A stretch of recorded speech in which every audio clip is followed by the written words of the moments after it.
Sir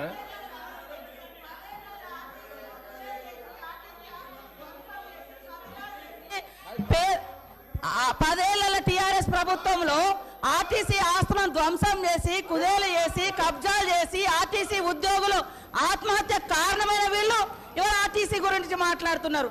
అదే కాకుండా పేదవాళ్ళు ఎక్కేది ఆర్టీసీ బస్సులు, అలాంటి బస్సుల రేట్లు పెంచి ఇవాళ ఆడవాళ్ళు బస్సులలో వస్తే తట్టుకోలేకపోతున్నారు. నేను ఒకటే సూటిగా అడుగుతున్నా, ఆర్టీసీ ఫ్రీ బస్ పెట్టొద్దా? ఇవాళ మీరు వ్యవసాయం చేయనటువంటి బీడు భూములకు లక్షాధికారులకు కోట్లాది రూపాయలకు వ్యవసాయం పేరుతోటి రైతు బంధు కట్టబెడితే ఏ పేదోళ్ళైనా రోడ్ల మీదకి వచ్చి మీ ఇళ్ళ ముంగర ధర్నా చేసిర్రా? ఈ రోజు ఆటోలను ముందు పెట్టి మీ అధికారం రావాలని ఎప్పుడు మీరు సెంటిమెంట్లను వాడుకొని ఒకరిని ముందు పెడతారు, ఆ తర్వాత మీరు వెనక నుంచి వస్తారు. ఇది మీ నైజం. గతంలో కూడా అగ్గిపుల్లలు దొరకక డ్రామాలు చేస్తే పాపం వేరే పిల్లలు ఆత్మహత్య చేసుకున్నారు. అంటే చేయకూడదు అంటారు. మరి మీరు లక్షల రూపాయలు కోట్ల రూపాయలు ప్రజల మీద అందరి మీద పన్నులేసి ఆ వచ్చిన ధనము రైతు బంధుల పేరుతోటి ఏ పేద మహిళకు ఏ పేదోళ్లకు రూపాయి దక్కలేదు. కానీ మీరు మాత్రము లక్షలు ఎత్తుకున్నప్పుడు ఏ పేదోళ్ళన్న రోడ్ల మీదకి వచ్చి మాకెందుకు ఇవ్వలేదని అడిగించేటట్టుగా మేము రెచ్చగొట్టినామా? ఇవాళ అక్క చెల్లెళ్ళు అడుగుతున్నారు, నెలకు 5-6 వేలు మాకు మిగులుతున్నాయి ఆర్టీసీ బస్ తోటి. అంటే వీళ్ళు ఎందుకు తట్టుకోలేకపోతున్నారో నేను అడుగుతున్నా. మరి ఎక్కడ ఏం దొరకనట్టుగా అదే మాట్లాడుతున్నారు. మొత్తం వీళ్ళు అన్ని తీసేయండి. కాబట్టి ఆర్టీసీ బస్సులలో మహిళలు ప్రయాణం చేస్తే మీకేం ప్రాబ్లం అది చెప్పండి. ఆర్టీసీ కార్మికులను గవర్నమెంట్లోకి తీసుకోవడం, దీని మీద తెలిసినోడు ఒకటి తెలియనోడు ఒకటి మాట్లాడుతూ ఉన్నారు. ఆ గవర్నర్ గారు పాపం మాకు తెలిసి తెలియక అనవసరంగా వివాదం కొని తెచ్చుకున్నాను. అనవసరంగా ఆర్టీసీ పెట్టిందే ప్రజలకు ప్రజా రవాణా ఉండాలని చెప్పి అధ్యక్ష. సరే, క్రమేణా కాలక్రమంలో ఆ సంస్థ నష్టాల్లో కూరుకుపోవటం ఇదంతా జరుగుతూ వచ్చింది. నేను కూడా ట్రాన్స్పోర్ట్ మినిస్టర్గా పనిచేసిన అధ్యక్ష. నేను పనిచేసిన రోజుల చాలా డెడికేటెడ్గా పనిచేసి, నేను మినిస్టర్గా బాధ్యత తీసుకున్న రోజు ఆనాటి ఏపీఎస్ఆర్టీసీ 14 కోట్ల నష్టాలలో ఉండే అధ్యక్ష. ఆ 14 కోట్ల నష్టాలను పూడుస్తూ వివిధ రకాల ప్రక్రియలు అక్కడ ప్రవేశపెట్టి మరొక 14 కోట్ల రూపాయల ఆదాయం తెచ్చినాం అధ్యక్ష ఆర్టీసీకి. అంటే తమను పూడ్చగలిగితే, శక్తి సామర్థ్యాలు ఉంటే నష్టాన్ని పూడ్చవచ్చు. కానీ ఈ మధ్య ఏమైపోయిందంటే అధ్యక్ష, అనేకమైనటువంటి డీజిల్ పెరుగుదల మన ఆర్టీసీ మేము ఆశామాషిగా చేయలేదు అధ్యక్ష. ఏ పని కూడా అట్లా చెయ్యం మేము. గతంలో ఆర్టీసీ కార్మికులు సమ్మె చేశారు, మమ్మల్ని గవర్నమెంట్లో తీసుకోమన్నారు. మేమేం చేసినామంటే మీకు తగిన డబ్బులు ఇస్తాం, మీరు నడపండి, లాభాలు తీసుకొచ్చే ప్రయత్నం చేయమని ఒక బెస్ట్ ఐపీఎస్ ఆఫీసర్ని అక్కడ ఎండీగా వేసి, మనం మంచి అనుభవం ఉన్నటువంటి బాజిరెడ్డి గోవర్ధన్ గారిని చైర్మన్గా వేసి విశ్వ ప్రయత్నాలు చేసినారు వాళ్ళు కూడా. ఎంత చేసినా ఈ అబ్నార్మల్ డీజిల్ ప్రైస్ అధ్యక్ష మన చేతులు ఉండలేదు, సెంట్రల్ గవర్నమెంట్ చేతిలో ఉంటా ఉంది. అది ఎట్లా ఉందంటే సుమారు 40 లక్షల కిలోమీటర్లు తిరుగుతాయి అధ్యక్ష మన బస్సులు. 6 లక్షల లీటర్ల డీజిల్ ప్రతిరోజు కాల్స్తాయి. అవి 6 lakh లీటర్స్ డీజిల్. 60 రూపాయల డీజిల్ 110 రూపాయలు 105 రూపాయలు అయిపోయింది. అమాంతంగా 45 రూపాయలు పెరిగితే రోజుకు 2.5 కోట్ల రూపాయలు డీజిల్ మీద నష్టం వస్తూ ఉంది అధ్యక్ష. ఎక్కడి నుంచి మొదలవడాల సంస్థ? మన క్యాబినెట్లో మేమందరం కూడా దాదాపు 5.5-6 గంటలు చర్చించి, గతంలో మనం వద్దనుకున్నాం, మరి ఇప్పుడు ఏం చేయాలి? మా చర్చలో తేలింది ఏంటంటే అధ్యక్ష, నేను కుల్ల చెప్తా ఉన్నా, నేను దాచిపెట్టేది ఏం లేదు. ప్రజలకు రవాణా సదుపాయం కల్పించడం ఏ ప్రజాస్వామ్య ప్రభుత్వానికైనా ఒక సోషల్ ఆబ్లిగేషన్. మరి ఆర్టీసీని తీసేయడానికి లేదు. ఆర్టీసీ బెస్ట్ స్కిల్ ఉన్న సంస్థ, జీరో యాక్సిడెంట్ ఫ్రీ ఉండే సంస్థ, ప్రయాణికులను క్షేమంగా చేరవేసే సంస్థ. మనమే లక్షల కొద్ది పాసులు ఇస్తూ ఉంటాం విద్యార్థులకు, మరొకలకు. మనది మంచి సదుపాయం. ప్రజలు కూడా బస్సు ఉండాలని కోరుకుంటారు తప్ప పోవాలని కోరుకోరు. మరి ఇప్పుడు ఏం చేయని? ఆ సంస్థగా మనగడ సాగించే ప్రయత్నం లేదు. ఇంకా ప్రభుత్వమే సాకాలి, ప్రభుత్వమే సాధాల్సిందే. వాళ్ళు చేయలేరు.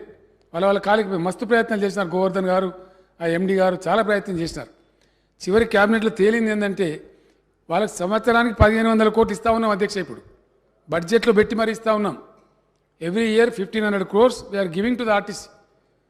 గవర్నమెంట్లో లేదన్న పేరే కానీ గవర్నమెంటే చేస్తూ ఉంది దాన్ని. ఆ వచ్చేది ఏమూలకు సరిపోవడం లేదు. కాబట్టి ఇంక తప్పదు, మనకు ప్రజలకు ప్రజా రవాణా ఉండాలి. ఏ ఆబ్జెక్టివ్తో దాన్ని పెట్టినారో ఆ బాధ్యత నుంచి మనం తప్పించుకోలేము, తప్పకుండా ఉండి తీరాలి. కమాన్ ప్రభుత్వంలోకి తీసుకుందాం. ఆ కార్మికులకు పాపం భద్రత వస్తుంది, వాళ్ళకి చిక్కులని పోతాయి. ఆ విధంగా చాలా బాగుంటుందని మేము భావించి మన క్యాబినెట్లో ఫైనల్ డెసిషన్ తీసుకున్నాం. వద్దన్నోళ్ళు ఇప్పుడు ఎట్లా తీసుకున్నారని మాట్లాడే పిచ్చి వాళ్ళు కూడా ఉన్నారు బయట. వాళ్ళతో సంబంధం పెట్టుకోలే. ఏ పని చేసినా గవర్నమెంట్ ఒక బాధ్యత ఉంటుంది, ఒక లోతైన దృక్పథం ఉంటుంది, ఒక పరిశీలన ఉంటుంది. దాని మీద స్టెప్ తీసుకుంటాం. ఈ సగం సగం ఎందుకు, బయట మేనేజ్మెంట్ ఎందుకు, మనమే ప్రభుత్వమే డబ్బులు పెట్టి ఇంకా కొంచెం దాన్ని స్పీడ్ చేసేటట్టు 10 రూపాయలు ఎక్కువ ఇచ్చేటట్టు కూడా చేద్దాం. మంచోళ్ళకి ఇద్దరు ఐఏఎస్ ఆఫీసర్లను పెడదాం, యంగ్ ఆఫీసర్లను పెట్టి బాగా పనిచేద్దాం అనే ఉద్దేశంతో ఆ నష్టాలు ఎట్లాగో భరిస్తున్నాం కాబట్టి అనవసరంగా అక్కడ ఎందుకు అకౌంట్స్ మన దగ్గరికి వస్తాయి, మొత్తం బాగుంటుందని చెప్పి నిర్ణయం చేసినాం. కొంతమంది ఎంత దుర్మార్గంగా అంటే అధ్యక్ష, ఇంత నీచులు కూడా ఉంటారు రాజకీయాలలో. ఆర్టీసీ ఆస్తుల మీద కన్నేసినాము అని మాట్లాడతారు. ఇంతకన్నా దౌర్భాగ్యం ఉంటుంది అధ్యక్ష, ఇంతకన్నా దరిద్రం. ఏం చేసినా ఒక అడ్డంపొడు మాట్లాడతామంటే ఇదే దుఃఖం కలిగించేది అధ్యక్ష. ఇంత బాధ్యతాయుతంగా పనిచేసే ప్రభుత్వం ఆర్టీసీ సేవలు పెంచుతాం, ఆ బస్టాండ్లను ఇంకా బ్రహ్మాండంగా చేస్తాం, మోడర్నైజ్ చేస్తాం, సౌకర్యాలు పెంచుతాం, ఇంకా అవసరమైతే ఇంకో 10 ఎకరాల జాగా తీసుకుంటాం. ప్రభుత్వ పరంగా ఎన్ని డిపోలు కట్టిస్తున్నాం అధ్యక్ష.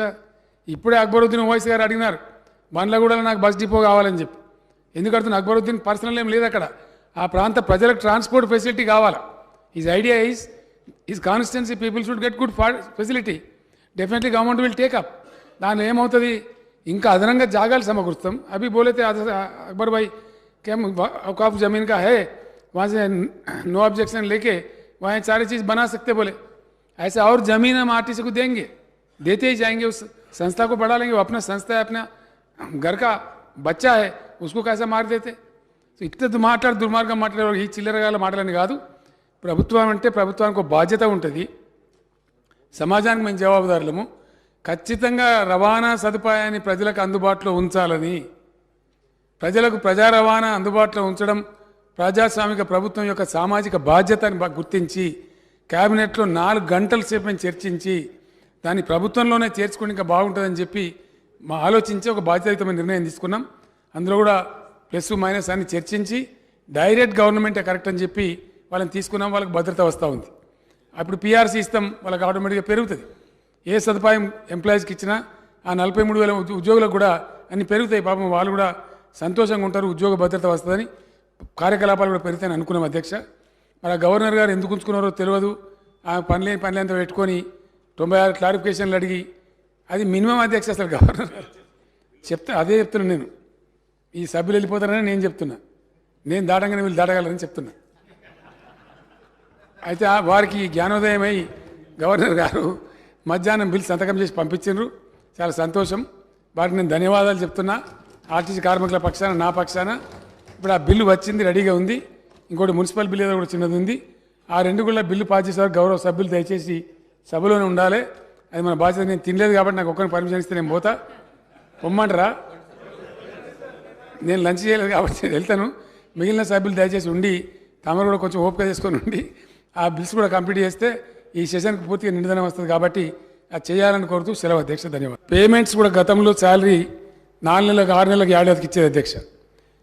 గ్రామ పంచాయతీల యొక్క, మండల పరిషత్ల యొక్క, మున్సిపాలిటీల యొక్క బడ్జెట్ రూపకల్పనలో కూడా నేను పర్సనల్గా ఇంటర్ఫియర్ అయ్యి చార్జ్డ్ అకౌంట్ కింద దాన్ని పెట్టినాం అధ్యక్ష.